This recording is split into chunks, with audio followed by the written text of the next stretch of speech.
Hey skinnies, it is Jamari back here with another video, and as you guys can see by this title, this is going to be another sex story time. He literally told me not to tell anyone. Shh. Before getting into this video, make sure to give this video a big thumbs up. If you're new to my channel, then do as you do with everyone else's channel. Click the subscribe button, it's not that hard. I post every Friday, or at least I've been trying to post every Friday. And without further ado, let's get right on into this video. Around the time when I was 16, so my sophomore year, I was doing a lot of questioning about sexual experiences, you know, dibbling, dabbling, trying to try new things. Well, the whole school year, I kind of was looking for a boyfriend. You know how it is, like when you come out, you're like, well, obviously, I'm coming out of the closet, so I want to date someone, I want to have a bae, I want to have a boyfriend. Someone that I can cuddle up to, someone that I can talk to. Someone that gets me like I get me. So looking for a boyfriend, that doesn't happen. Ended up getting led on a few times here and there. I start talking to this guy at my school at the time. Let's call him Trevor. So there was this guy at my school named Trevor who ended up actually being a super senior the year that I was a senior. And we started talking because I guess he was also questioning his sexuality. I wasn't questioning at the time. I had came out by then and I had already known that I was like full-on gay. Sitting here editing, I just realized that I made it seem like that this happened my senior year, even though this happened my sophomore year. But at that time, he was questioning whether, you know, he was gay or not. We ended up Snapchatting and talking a little bit more. And at school, there was always like a little bit of mutual flirtation. Well, I don't really know what this is, but it's not really that bad. I kind of like it. So there was a lot of mutual flirtation between both of us back and forth at school. We started Snapchatting, ended up having a streak, and then here and there, he would send me little like cute, sexy, shirtless pictures of him in his underwear, pictures of him in his boxers, you know, full-on dick pics, full-on ball pics, everything and above. When you're getting that, you already know what that kind of means. That kind of means like we're trying to get freaky, like you're trying to hook up, like you're trying to have sex, you're trying to do something. Well, me being a horny 16-year-old in my sophomore year of high school, you know, obviously I go for it. He's a straight boy, I'm a gay boy. You know, in the gay community, the gays want a challenge, the gays want a straight. Back then, I was a lot bigger. I've lost a lot of weight since then, but back then I was a lot bigger, meaning that I was a little bit more self-conscious about me, and I just wasn't really picky when it came to guys at all. Now I, you know, wouldn't go back towards him in any way. He's not my type. Not at all. One day, like a little bit before spring break of my sophomore year, we FaceTimed and he was in the shower and we started talking and he's like, okay, well, I'm in the shower, like, are you okay with that? And I'm like, yeah, that's totally fine. Like, if you want to call me and talk to me while you're in the shower, like, that's fine. I've talked to people on FaceTime in the shower, but, you know, it's FaceTime. I'm not showing my body time. It's not body time, sweetie. It's FaceTime. He's like, okay, well, do you want to see a little bit more? And I'm like, okay, well, if you're offering, then obviously I do. He decides to, you know, show me everything, body time, FaceTime who. It was body time that day. And remember, I went to a performing arts high school, so I was in the theater track. So I did a lot of acting and a lot of theater. And this guy was in the dance track, so he did a lot of dancing. So after his shower, after he dried off, he decided to FaceTime me again and decided to set up his phone in the bathroom and like dance for me naked on FaceTime. The thing that was funny about it was I'm not that tall of a person. I'm like 5'9", and he was a lot shorter than me. So, you know, that indicated that the stuff down there was kind of proportional to his body, genetics and everything. But after we FaceTimed and he showed me all that, we decided that we wanted to plan a day where we can actually hook up.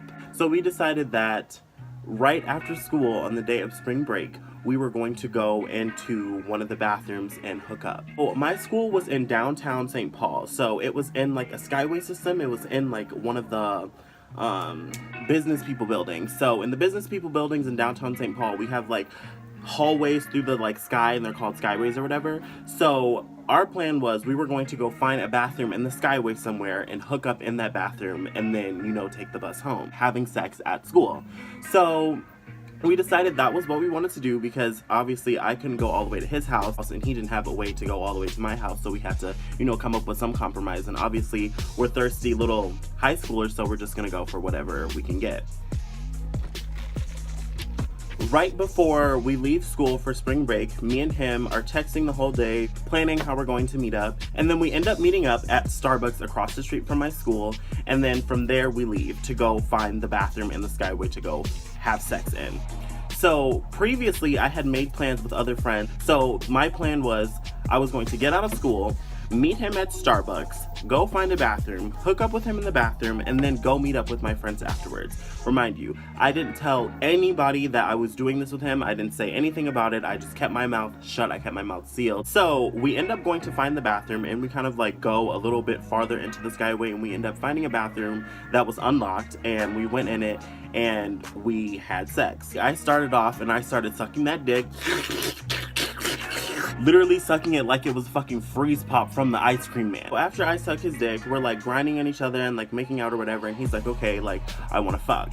So I'm like, okay, well, like get the condom and let's go. So I pull down my pants in this bathroom, lean over the sink, and he puts the condom on and he starts going.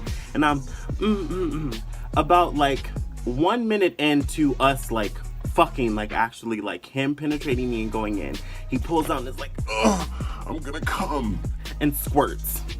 So then on, I didn't want to tell anybody about it, but it was just so funny that like you are straight in quotation marks and you hook up with me and you come within a minute.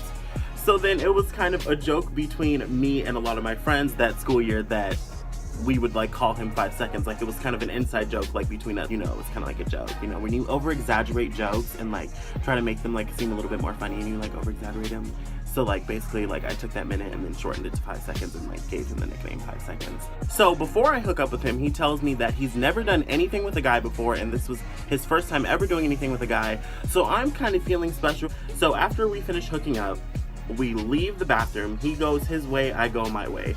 I end up going back to Starbucks to meet up with my friend, and this was back when I was still friends with Lars and another friend who I'm not friends with anymore. We're just gonna call him Minute Maid. So I went back to Starbucks to meet up with Lars and Minute Maid, and I end up telling them like what happened because they were my best friends at the time. Before I hooked up with him, I had told them that I was hooking up with someone, but I wouldn't tell them who. And then I was like, okay, I promise I'll tell you afterwards because I didn't want, any kind of confusion, anybody to say anything before it happened. So afterwards, when I got to Starbucks, I ended up telling Lars and Minute Maid who it was. Lars ends up telling me that the whole school year he had been hooking up with this same guy. So the whole school year, Lars had been hooking up with Trevor. And Trevor knew that me and Lars were friends. And Trevor told me that he had never done anything with a boy before. He had never done anything at all with a boy. And then I figure out after I hook up with him that he was hooking up with my friend the whole time. So that was just kind of shaking to me. I'm like, oh my god, he dead ass told me that he had never done anything with a boy before. And if I knew that he was hooking up with you, obviously I wouldn't have touched him at all. Like, no. So I found that really funny that he told me that he had done anything with a guy, but he was hooking up with my friend the whole time. That is the story about how I had sex at school, and he told me not to tell anybody, so I was supposed to keep my mouth shut, but it looks like I'm not keeping my mouth shut anymore. Thank you guys so much for watching this video. If you like this video, please give this video a big thumbs up. Also, if you're new to my channel and want to see my face every time you open your computer screen, click that subscribe button. It's not that hard. Just like click it and like turn on my post notifications. Like I said at the beginning of the video, I post every Friday. It's been a little rocky recently, but it's gonna get back on track. Please leave something in the comment section down below. Like, the comment section is dry and it wants people to be talking in it. So just go say something in the comment section down below and most likely I will reply to you. Like, even if you have a question, just say something and I'll give you a little bit of a reply. Thank you guys so much for watching this video. Bye, skinnies!